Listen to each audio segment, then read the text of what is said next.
schoolers just got out like 2 hours ago, but it is still rowdy and loud outside because the high school is literally just down the street from me. So apologies for any background noise, but you're just gonna have to live with it, okay?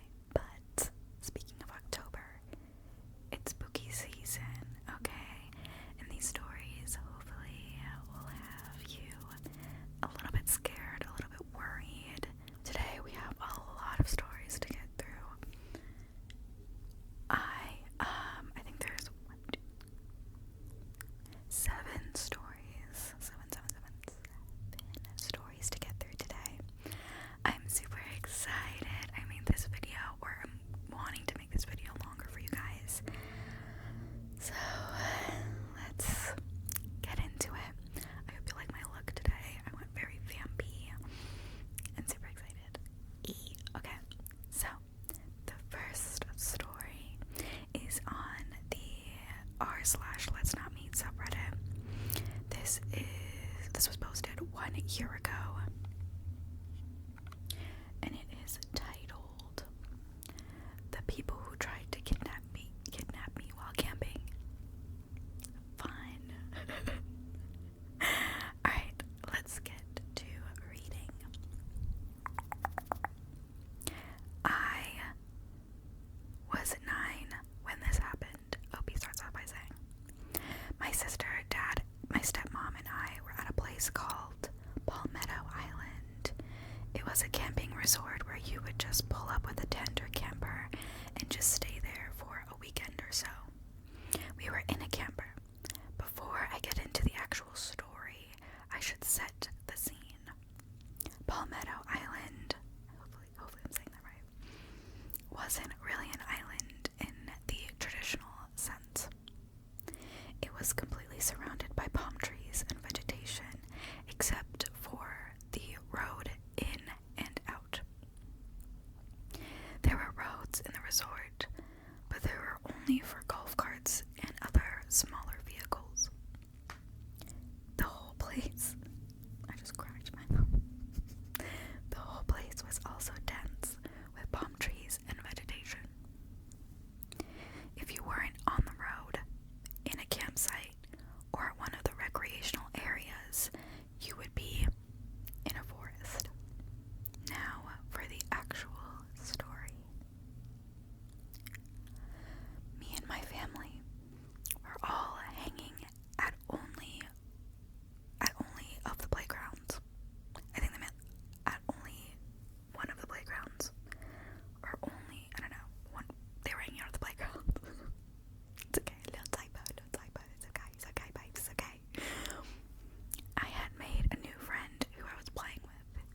Keep in mind, OP is 9 at this point. Did you hear my wrist crack? Okay, anyways. At some point, the rest of my family had left me to play with my new friend. Until eventually, he left too. I was there alone, and the sun was beginning to set. This wasn't the first time we've been to Palmetto Island, and I had, at the time, known them pretty well. I think that's what they said. They said known them pretty well. Maybe them pretty well. I had assumed that the walk back to our campground would be short. However, at some point, I got turned around and ended up at the area where you would launch boats into the water to go fishing. There was a group of people there, and I asked them for directions. Now, I wasn't completely brain dead, so I lied and said the number of our campsites was about 10 sites down from our actual campsite. They pointed me in the right direction and started walking. Now, I hadn't known this at the time, but my family had realized I was no longer at the playground and started driving around in our golf cart and another one they had rented.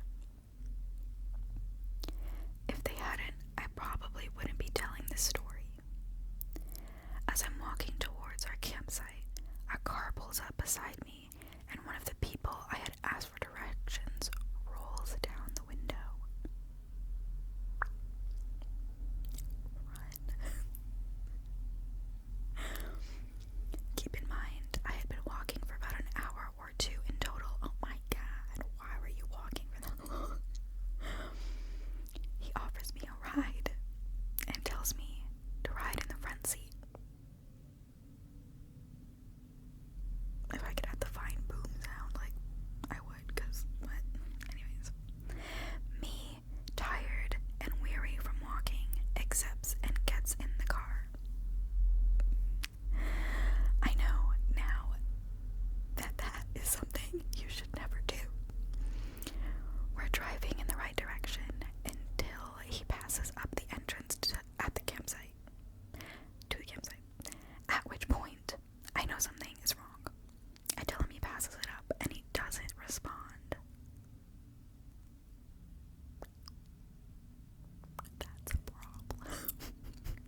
That's crazy.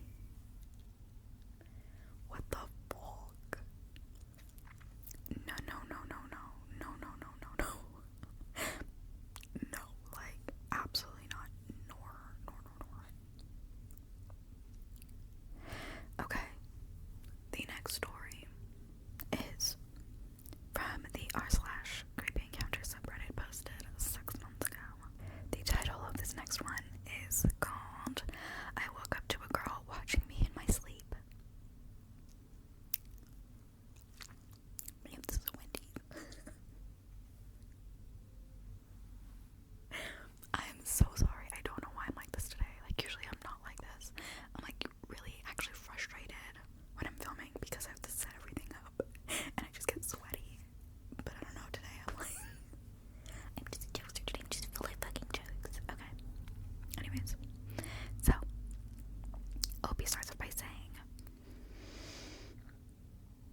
my female friend came to visit me for a long weekend and I, a 22 female, won't be letting her stay ever again. Oh. Backstory. We were friends for approximately 3 months before we both moved to separate states and continued our friendship virtually until now. It has been a healthy friendship with open communication.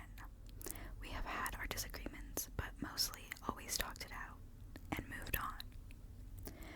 The mostly revolve around her believing I don't open up enough, and for me, she does things that are inconsiderate at times, like be jealous of my long-term friends. To their faces. Oh. And have an odd attitude problem at times. Only has been shown maybe 3 times. What does that mean? I want to know what that means. Interesting. This earphone keeps falling out and I'm going to crash out. Like, I can't do it. Okay. She has a she can also be a bit obsessive and get upset when I don't text her for more than a day. She's got loads of my photos saved to her phone and remembers every little thing about me and has a list of my interests. I've seen it as endearing until now. Are you sure she's not in love with you? That's all I'm gonna say. Like, that's what's going through. Like, actually, maybe it's a girl crush. But let's see what Opie says. The trip. Day 1. The first day of the trip was great.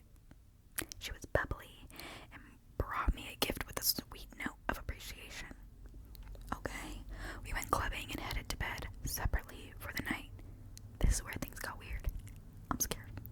Remember, we slept separately. Well, I woke up and she was in my bed. No, because the jump scare I would actually fucking have. No, like, no. Okay. But not in my bed. She was in my bed, but not in my bed. She was sitting upright on top of the blankets next to me, with her feet straight out and her back against the headboard while looking forward. Oh, so she was like sitting up, but like in her bed. Okay. I was startled and said, oh, instinctively. She just looked at me.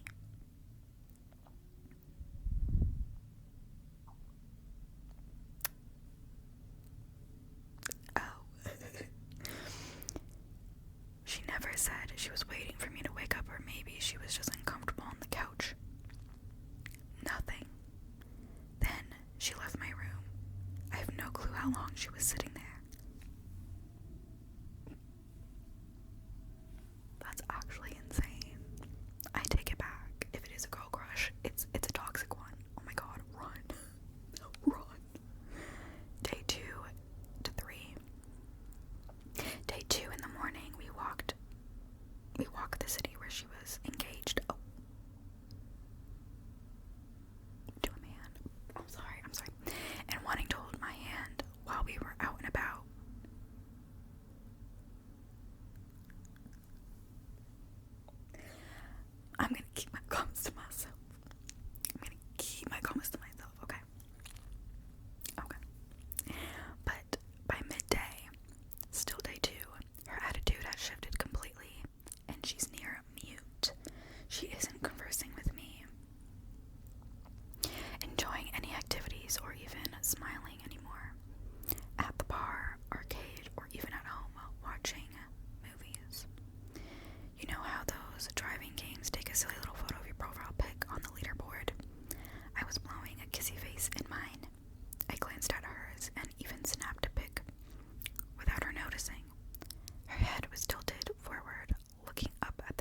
you're a demon, you know, like, sorry. Okay, anyways, she was cold to everyone, even the service worker. She responded with one-word answers, otherwise complained about any and everything. Hate that. I asked, "Are you okay?" a couple of times, and she replied, "I'm fine," avoiding eye contact every time. Car rides were silent, dinners were silent. Day 4, the final day. I drove her to the airport at 3 a.m. I asked her if she enjoyed her visit, and she said, "It was okay. It was fine." I told her I enjoyed having her. She boarded her flight and left.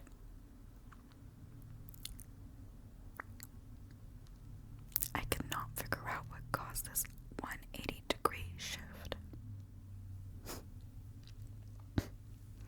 I paid for everything, took her to all sorts of events she wanted to go to, and even took a day off, my first sick day ever, to take her to more. I felt myself overcompensating because I felt insecure of being a terrible host or something. I've had several friends stay with me and express to me that they enjoyed themselves so much they never wanted to leave. I don't believe I did anything so wrong to ruin this trip. When she arrived home, she did not contact me, but she posted photos, videos of me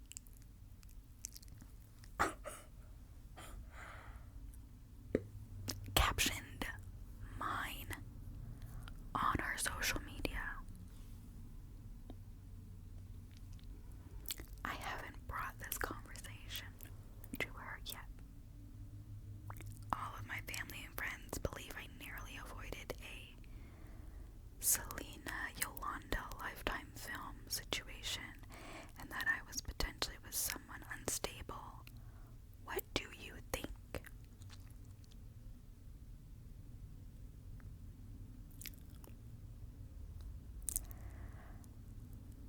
Okay, wait, I need to go back to the backstory. We were friends for about 3 months before we both moved to separate states and continued our friendship virtually till now. How long have you been friends total? I'm sorry, but it is giving she's in love with you. And is she engaged? And who is she engaged to? That's really important. I think she's in love with you, and I think being in the area where she got engaged made her feel really, really fucking sad that it's not you she's engaged to. This is allegedly, I'm yapping right now. Don't take anything I say seriously. But that's what it's giving. She's like, "Oh,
asks, I can't drive, and it was only a 15-minute walk away. It's okay, I can't drive either, bestie, don't worry. Partway there, I came across an old white car. I think it was either a Honda or a Ford that was parked on the sidewalk. I was annoyed, but really didn't think about it, deciding to walk around the front of the car so as to not walk onto the road. Unfortunately, readers, that's where I had unintentionally caught the wrong kind of attention. No. I had barely stepped a mere 10 feet away from where the car was when I suddenly heard two people calling out to me rather aggressively as I was readjusting my gloves. When I turned around, I saw two rather intimidating looking dudes, the younger of the two approaching me while the older one remained by the door of the building the car was parked in front of. I don't remember much about the older guy. We're gonna call him Thug 2. Mainly that he was a big man with a beard and a leather jacket, but I'll never forget the younger guy, Thug 1. Slightly taller than me, I'm 5'6", short hair and a goatee, wearing sneakers, a ring, blue jeans, and a white muscle shirt. This guy was aggressive from the start, getting up in my space and immediately accusing me of breaking into his buddy's car. Thug 2 interjected with something along the lines of, "You better not have," which indicated to me that it was his car that I had just walked around, and thus was being accused of breaking into. I'm doing my best to type out what happened next, but honestly, everything was a blur. I remember trying to get a word in to plead my case, and Thug 1 not even giving me the chance. I remember the anger in his eyes as he kept accusing me. The next thing I knew, I was on the ground, the asphalt of the road, gashing my right elbow, having just been left hooked to my face.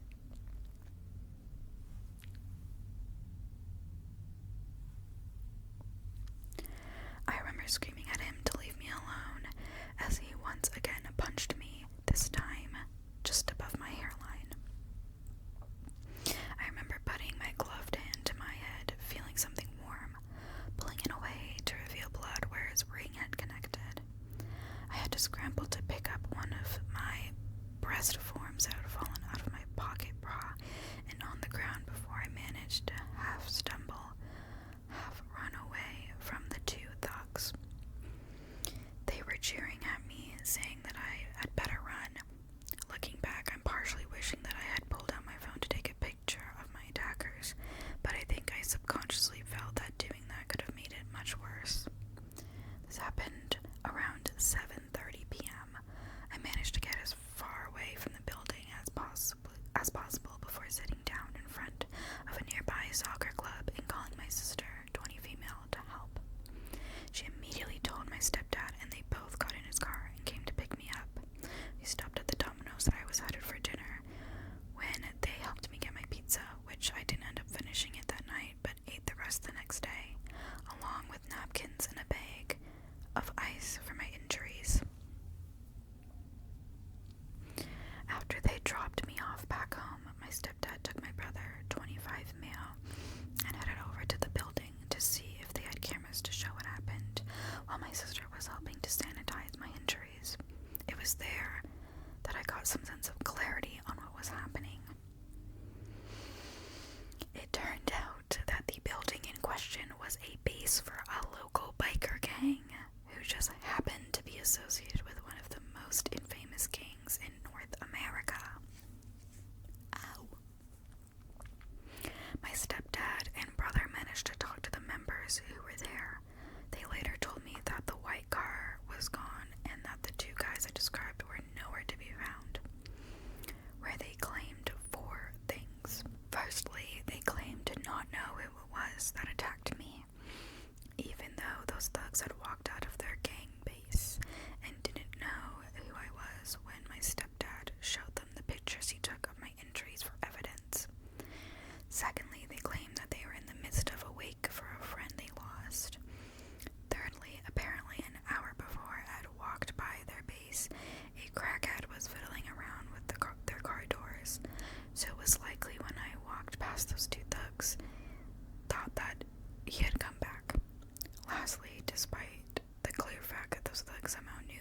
was there, they claimed that their cameras were broken and not in use. Initially, I was thinking of not doing anything about what happened and continuing on with life, but after my dad called to check on me after he heard about what happened, I was convinced to go to the police station at 9 to file a report. While we all had a feeling that it would likely go anywhere, that it wouldn't likely go anywhere, as it does with most incidents of gang violence, especially with an infamous gang involved. Getting it on record for the police was still the right thing to do. Afterwards, the officer taking my report suggested that I head to the ER to be safe, where I proceeded to wait for 5 to 7 hours to be seen by a doctor.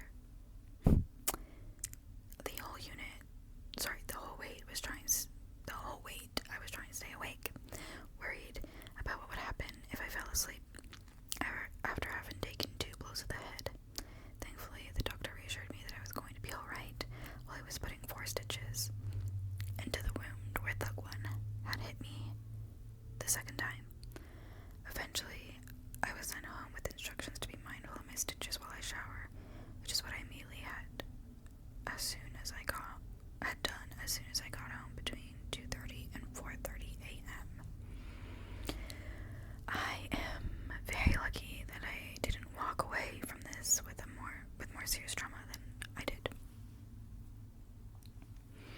After that evening, it took me an entire week before I finally felt comfortable going outside. Even now, months later, despite the gang having long since moved their base, I still find myself reluctant to walk past that building, and if I have to, I tend to walk on the other side of the road. I never saw Thug 1 or Thug 2 again, though I heard rumors that they were punished by the gang for assaulting me when the gang was allegedly trying to be less violent. And honestly, I hope to never see them again. I'm a little shaky reminiscing on that evening while typing this out, but I wanted to get this story out there to help spread further awareness about gang violence. That's crazy. No, literally, what a fucking night. I was just reading the comments and I was like, what a night. Literally. That's crazy. I wonder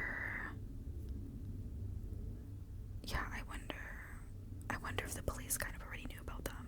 That's one thing I'm like, always, I always feel like the police probably know about a lot of the gangs around, like, the area.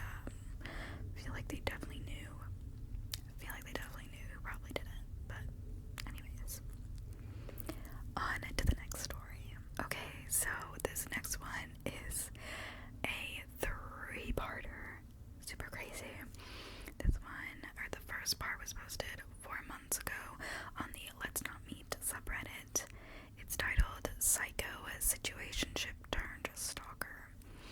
And the newest update was posted 9 days ago. So let's get into this 3-parter, and then that'll be the end of the video. Alright. Opie starts off by saying, meet Jane. I don't know much about Jane, except that she's from a small town, and she moved here with her friends and a boyfriend for university. When I first met Jane at the pub, I thought she hated my guts. She always gave me nasty looks, and when my friends tried to approach her friends, she'd be rude to me. Jane is pretty. Like, very, very pretty. Like, every guy in town has a thing for her. But Jane's boyfriend is insane, to say the least. They are regulars at the pub, and I've seen them break up around 3 to 4 times. And the waiter working at the pub, guy in my friend group, says he's noticed them break up a dozen more, but they always come back together. A couple of months back, I had just finished with the gym, and I had just showered when my mom called and asked about this pub, and how's the food there. I told her the food's to die for, and she said she and my stepdad were on their way there. I told them I would meet them too, because I was dying for some hot wings and a burger.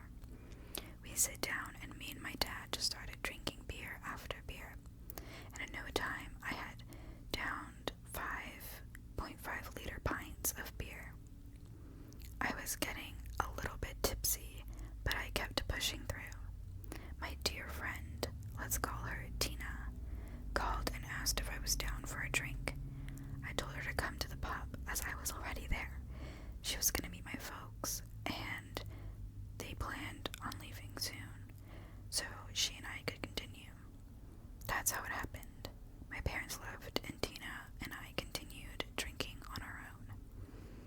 The pub was closing, so Tina decided to go to the bathroom, and I walked with her inside to see if I could get another pint.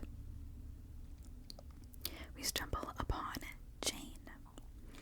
Jane starts talking to Tina, and I realize they know each other. We all sit down to comfort her as she was a crying mess.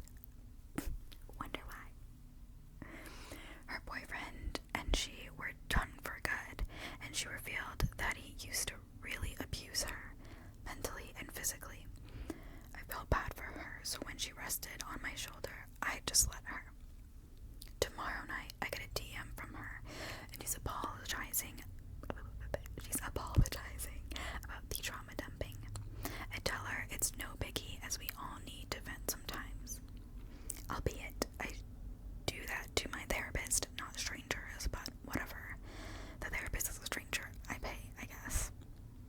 We continue chatting, and she constantly goes between, I can't text you, and then texting me again. Don't text me, and text me first when I don't. Keep in mind, this is like 2 days since the interaction. One drunken night, she texted me to meet her. It was around 2 a.m., and I had my little cousin over. That whole night, we watched movies, and he had just fallen asleep. So I declined her offer. Also, I feel it'd be a bit weird for me to hang out with her completely sober while she can barely see. I don't know, that's just me. Wait, what? Also, feel a bit weird for me to hang out with her completely sober while she can barely. Oh, like he's sober, she's. Okay, got it. The next day, she sobered up, and I agreed to meet her for a hangout. We hung out for a while, and she was fun to hang out with. I did like her, and worry about her and her ex. Soon enough, her leech of an ex left town, as he was never really interested in uni, just being close to her. On one of our dates, she revealed to me that she realized she had feelings for me. Wow, surprising. And that's when she broke up with her ex, resulting in him physically attacking her. One day we had a date at her place, a little study date. After we finished studying, we relaxed on the couch and ended up making out. They didn't do the dirty, but he did dirty her up, you could say, in a way. Then Obi says, I went home and we continued talking about it, even exchanging photos. My first and only time sending a nude. Sorry. I don't know why he's told, like, why is he saying this? And then we hooked up. Like, is this important? I'm confused. Okay, we'll find out. Now, I'm a person who likes alone time, so sometimes I want to chill at my house and not really be with anyone. And she did not like this idea. She started spamming me with calls saying how she could come over and we could chill. She'll be silent and I'd still be alone, in my opinion. This kind of defeats the idea of being alone, as I'm not fucking alone. She threatened me that if I didn't pick up the phone, she would never talk to me again. This is where I snapped and told her that her lukewarm, at best manipulation tactics would not work on me and to not contact me again. She flipped out and came to my part of town, hanging out and waiting for me to come out. I told her I begged her millions of times to not come to my house, but she simply said, nah, I'll pass, and came anyway. Y'all, the garbage trucks are garbage trucking. Like, I actually can. They're so fucking loud, and so is the buses. Anyways,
this was again 4 months ago, the original situation. The newest news update, you can say update 2, was 9 days ago. So this was the 4-month ago update.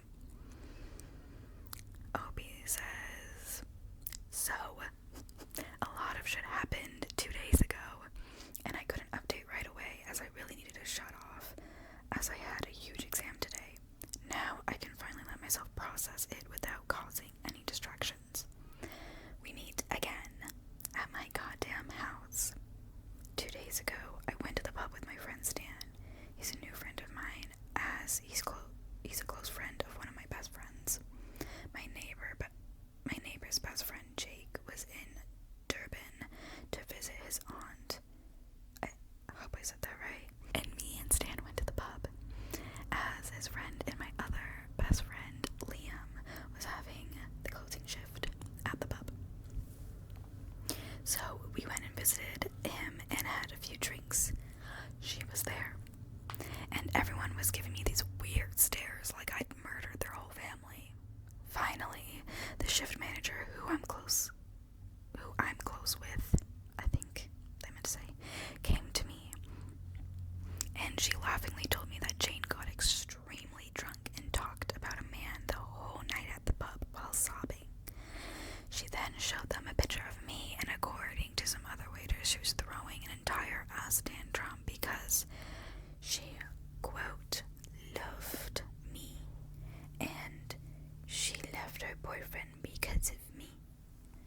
Regardless, I brushed it off and had to fight off the player accusation because I'm not one. Okay, period. Anyway, Liam finished his shift. We got into my car and we drove to my house where my girlfriend had already arrived. My mom and her were in the kitchen making dinner. Women in the kitchen, huh? Interesting. No, that's a conversation for another day. No, and my stepbrother, younger brother, and stepdad were in the living room just shooting the shit, so I joined them with my friends. At one point, dude, my arm is itchy. Why is my arm itchy? Anyways, at one point, I was in the kitchen with my mom, girlfriend, and stepbrother, and my mom asked who made the kitchen into a mess this morning, and my brother said, the Jews, referring to me and my younger brother. We burst out laughing, so I didn't hear the doorbell. What is happening? My stepdad did, and he went to open the door. Jane was at the door. She had let herself in, and she was standing in the living room, yelling after me. We came out of the kitchen, and we were just staring at her. She begged to talk to me, and I just stared at her and told her that we already covered everything, but she continued begging me. My girlfriend pulled me aside and told me to just talk with her. Maybe it'll give her closure, and then she'll leave me alone. I took her to my backyard. She started apologizing for hurting me. She said, I'm sorry, like 15 times. I told her that she has nothing to apologize for, and that I sadly cannot forgive manipulations that easily, and that she should give up. She started blaming the alcohol on it, and how she was drunk that night. And I told her that she'd been drunk every day for 9 months now, since she's arrived in this town. And she only knows me for 6 of those 9 months. Okay, girl, you gotta age you up, girl, you gotta age you up. Like, ow, okay, not too much. She tells me how she used to drink herself crazy back then because of me too. Here's where I snapped. I told her I just caught her in another one of her lies. And she smirked, gave me this creepy look, and said, I love lying to you.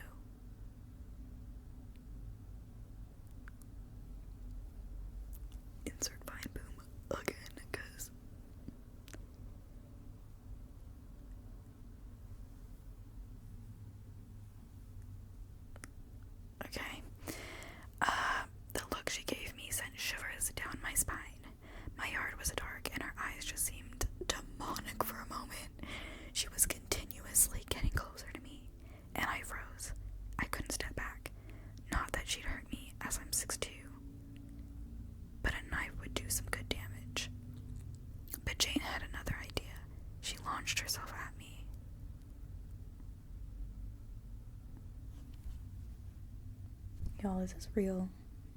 Is this story real? Okay.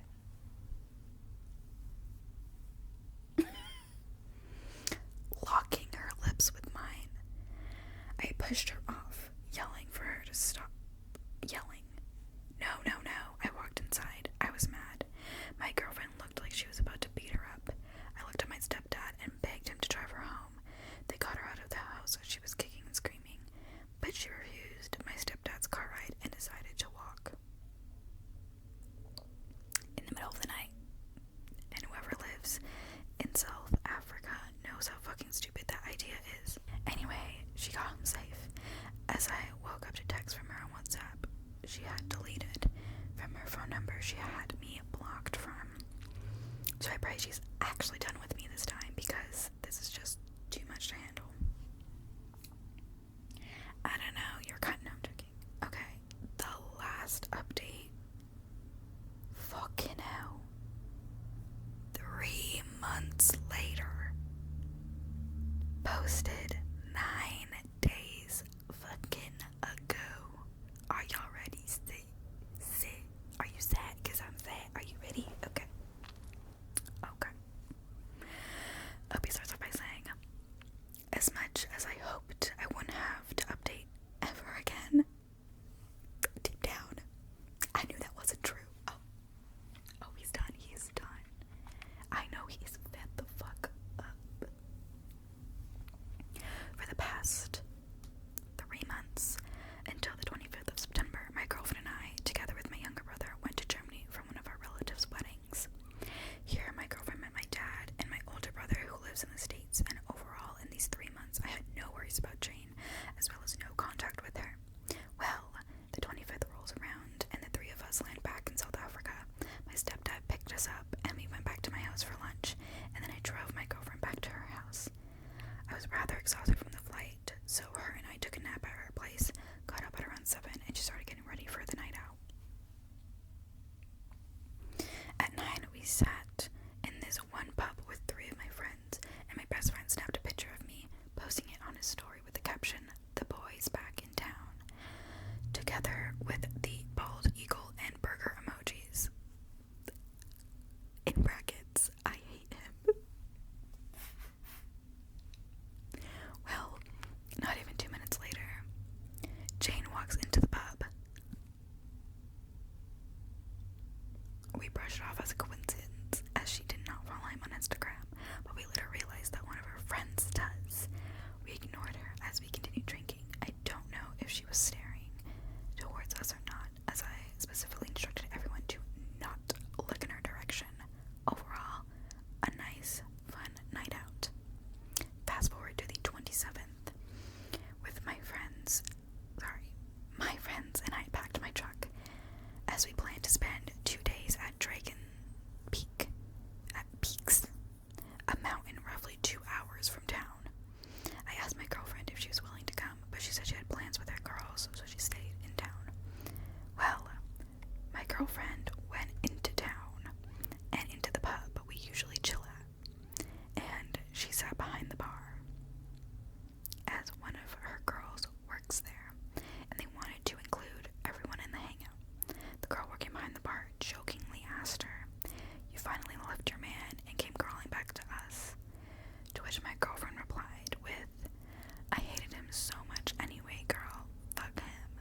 This paraphrasing of their conversation as they were joking and drinking. They kept joking about us breaking up, and my girlfriend needed her friends again, but they didn't realize that Sam, one of Jane's friends, was there listening to them. At the same time, Jane texts me from one of her burners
Instead, I paid for 1 day of working out at another gym.